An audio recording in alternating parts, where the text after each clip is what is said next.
Here's a realization. Here's a realization. Na, na, na, na, na, na, na, na. If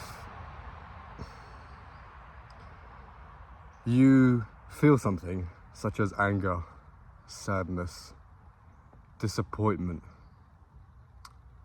even happiness, if you feel that but don't give an expression to it, you don't self-express, okay? Let's say you feel happy but you're like, mouth muscles, stay stable, I'm not smiling. Or if you feel sad and you're like, no, stop crying, then all you do is bottle it up inside. Because that emotion, if it doesn't have an outward projection, it will just turn back in on you. See, then for some time, for a week, 2 weeks, 3 weeks, a year, 2 years, 5 years, I'm not even joking. I've made a big jump from weeks to years, but it doesn't go away. So it's gonna find an expression, whether it's the next day or in 5 years' time. If you never express it, it's gonna stay inside you. Now, why is that a problem? Why is that an issue? I watched some video lectures by Gabor Mate, the psychologist, and he talks about how emotions work a lot like, you could say, like your immune system. They create a boundary, you know. The point at which you express an emotion is the point at which a boundary, the point at which yourself is, how can I put this actually? Oh, there's a group of cyclists passing, that's really cool. The point at which, how can I put this? It's like having a cough, you know, you don't want to stop the cough from happening. And you don't want to kind of eat bad foods because that stays inside you. It's less like that actually, it's more like, let's say, I'll give an example. Let's say you stood on my lap. That was the example I used in the video. Let's say you stood on my lap, and you know, that's generally a boundary violation. I'd get angry and push you off. But let's say I didn't do that. That would mean that because I wasn't able to express myself, the violation of my boundary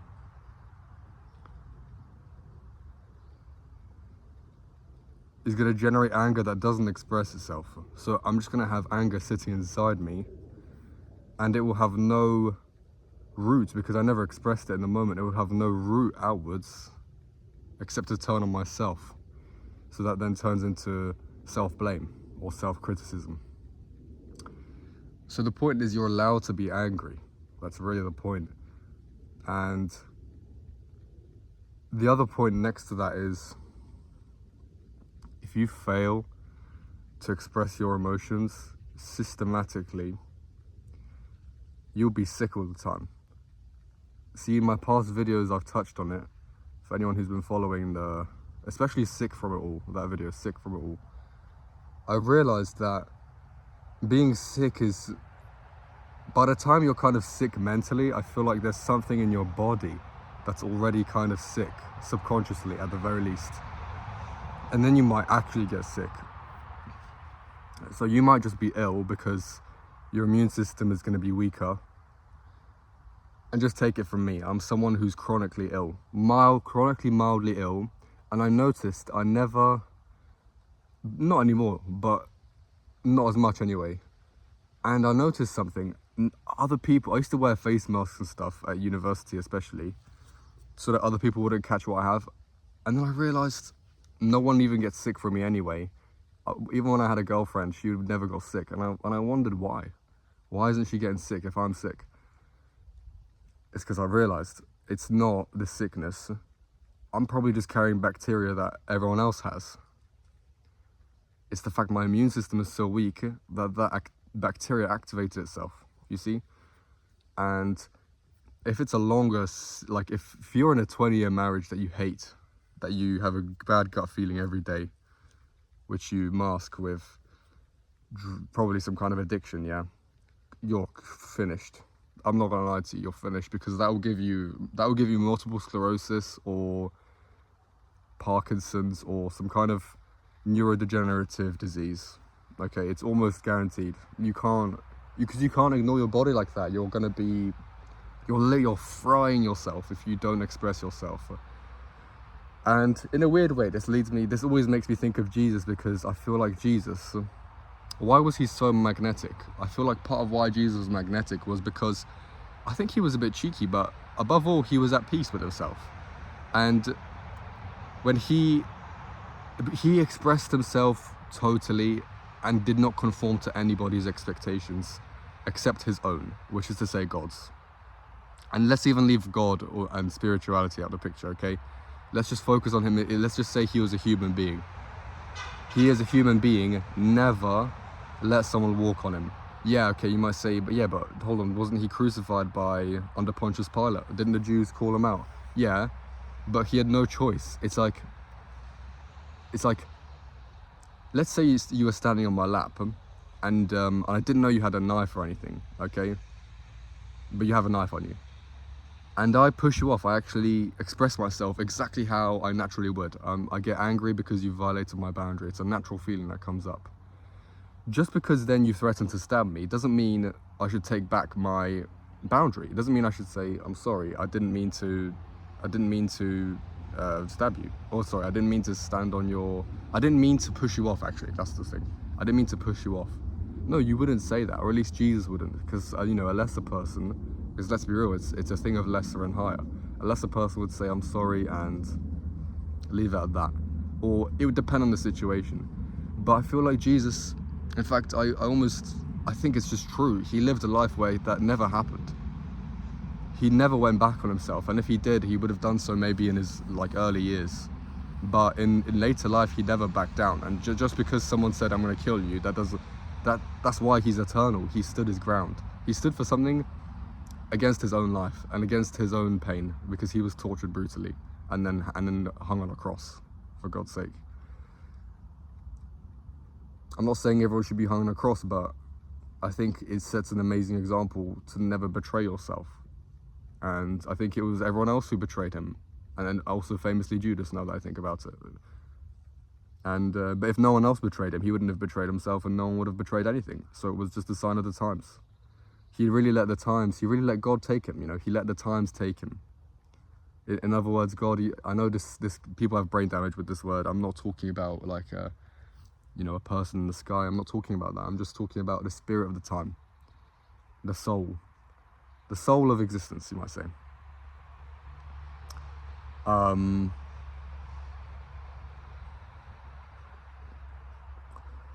Okay, but the point originally was about feeling sick and feeling disturbed, and yeah, what can I say? If you have a bad feeling anywhere in the midline of your body, from the root to the top of your head, systematically, especially around your heart and stomach,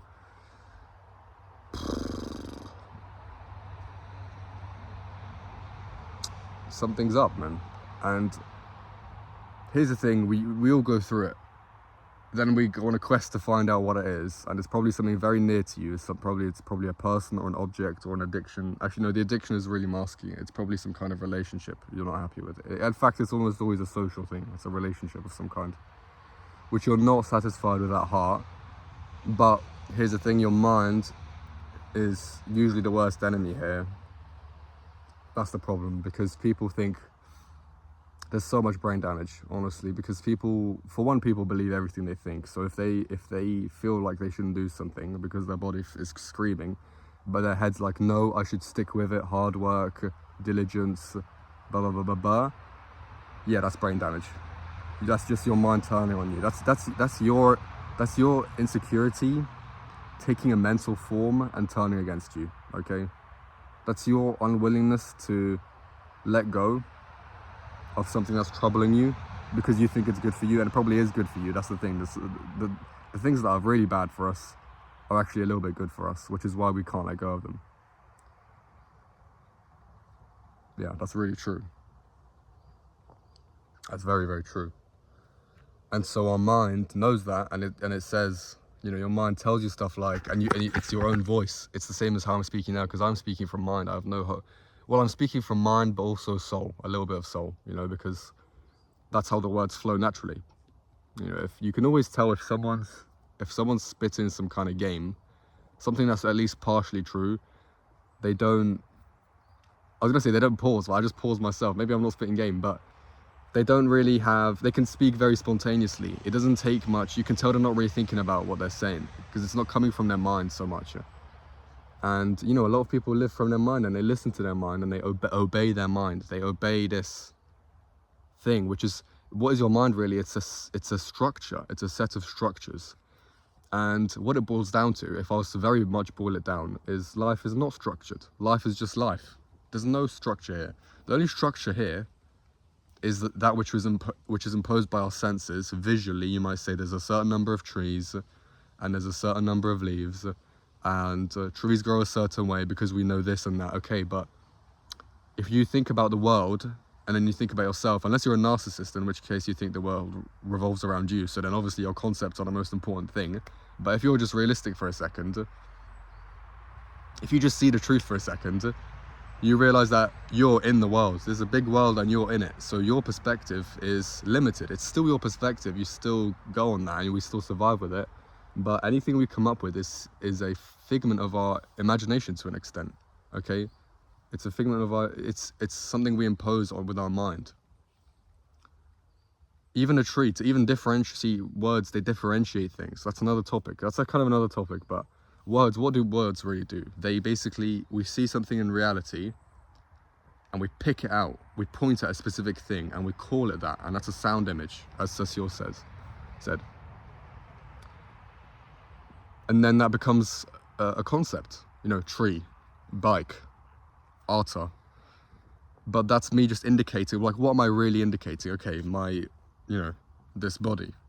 Okay, and then we can kind of go into philosophy here, but I never really respected this. It's like, okay, but then so what is exactly art? Is it this or that or that? No, it doesn't matter, because Wittgenstein solved that. He said he solved metaphysics in that sense because he just said it's whatever the language game is. Okay, in other words, you call things based on context. So arta, in the current sense now, is the person kind of sharing this idea, but in a physical sense, the person who is his body. Okay, and then an arta as a spiritual entity maybe doesn't really exist, because, you know, there's a point where we're above names, we're above titles, we're just a consciousness, we're just seeing things, perceiving, and we're always something a little bit more than what we perceive, we're always something a little bit more than what we see. But this leads me back to the thing with relationships, because especially if you have a bad feeling, I touched on this in another video, a video on suicide. Suicide is not an option, I think. I touched on it because you might then say, okay, if I'm not this body, if I'm not this name even, if I'm not exactly this identity, if I'm a little bit more, that's what I'm saying. You're a little bit more than your body, you're a little bit more than your mind. Okay, why? By the way, why? Why? Because you can kind of cut off your body, cut off bits of your body, and you still experience, you still perceive, yeah? You can have certain thoughts, so then you might think, okay, but then if you shot my brain, okay, then I would die. Then I would really die. Maybe, in a sense, but you're still not your mind, because notice how you can observe thoughts, and that's one of the ways people get over trauma, and they get over bad emotions. They name their emotions, and they name their thoughts. So instead of thinking, oh, I'm bad, I'm a bad person, and like you actually feel bad, you're like, oh, I called myself a bad person in my head, but I'm not a bad person. I'm not anything, actually. That's the real truth. You're not anything. Okay, so I kind of lost myself, but that's what it was. So then you might think, okay then, why then, if I'm not my feelings or my mind, then why should I care what my mind or body says at all? I'm just going to do what I want to do. And then you might actually then ironically stay in something that's damaging, because you'll be like, well, it's just my body, isn't it? No. See, let's stay grounded, because our body, we're still in the body, okay? We still have a mind, and we can use them as servants. We can either use them to hinder us or to help us. So you still want to be on the side of help, usually, okay? You don't want to face great discomfort in your life. And that goes back to boundaries. You do have a natural feeling about you. You do have a natural gait where you walk through life, and you avoid holes and you dodge bushes and you run and then you walk and then you get injured and then you might sit down. Okay, so and you don't want to ever really push through something. Just push through for the sake of pushing through with your mind, especially if your mind's telling you that. It's terrible because it can really affect you, especially if you spend time alone and you're alone with your thoughts. You sometimes start trusting your thoughts a bit too much, and some thoughts are good and some thoughts are bad. Like if I had a great business idea and I threw it in the bin, that's pretty bad. But if I had a negative self-talk, which isn't justified, because let's say I'm resting and then my body's completely shot, let's say from cycling, and then my body's like, no, but you were supposed to train today because you're supposed to train every day, then it might be a good idea not to listen to your mind. You see what I'm saying? Okay, we're really reaching 15 minutes here, but I feel like all of these topics are incredibly related, and it's all part of a philosophy, which is, as I believe Thaddeus Mitchell said, it's all part of a philosophy which is really no philosophy, and Nietzsche said that as well, in a way. Okay, there's no philosophy, life is just life. Look around, it just is. And you know, you can come up with all kinds of concepts. You can even come up with concepts about me. You might be thinking, you know, this guy's like this, that. You might have your opinions about me, but they're just opinions, okay? If you don't know me, if you've never met me, then you've never met me, so you don't even know anything about me. It's the same with strangers. You don't know anything about them. You can't cast judgment. It just is. The life just is. And then we can use labels, but labels can be very harmful. And I feel like labels especially, okay, I'll leave it on this, especially if you're in a relationship and you call people friend, girlfriend, parent, we get brain damage around these words, because then all the societal expectation comes in. And it's like, oh, that's my parents, so I have to treat them incredibly well always and do their bidding always, even at my expense. Or you wouldn't think that. You would just say, I have to do what my mom tells me to do, or my dad tells me to do, or my sister tells me to do. Or brother or cousin, anyone, auntie, uncle. Or you might think, oh, girlfriend.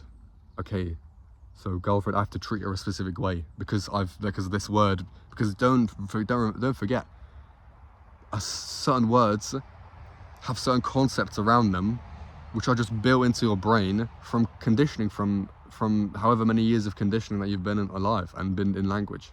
Okay, so then you can get brain damage because you're like, I don't feel like this is right, but the word and the function of that word is telling me otherwise, but I don't feel it. But that word, and then you kind of have this fight with nothing really, with a word. You have a fight with a word.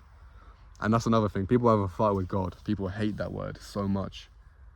So much brain damage with that word. Like, seriously. It's like, and I almost don't want to use it because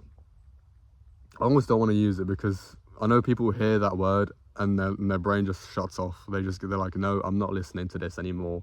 He said God. I don't believe in a man in the sky.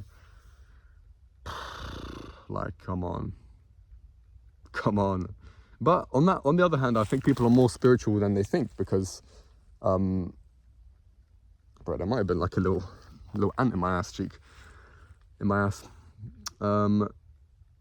But people are more spiritual than they think, because, you know, it is true, there's not a man in the sky. There really isn't. But, you know, for some people that's true, and it's just all stages. Actually, was that ever true? That was probably just Michelangelo's fault. That guy painted, was it Michelangelo even? He painted God on the ceiling of that church, palace, whatever it was. And everyone thinks it's a guy with a white beard. So, yeah, I guess if that's what you think God is, then it's not a useful concept. But, you know, I use it. That's really the point. I use that word. Anyway, you probably didn't ask for that little bit at the end. But I did. Okay, that's all I wanted to say. Take care, be blessed. Just try and throw away stuff that's not good for you. But still, I mean, yeah, you're gonna resist it anyway, probably. It's your own journey. I'm just telling you some stuff. So see you later.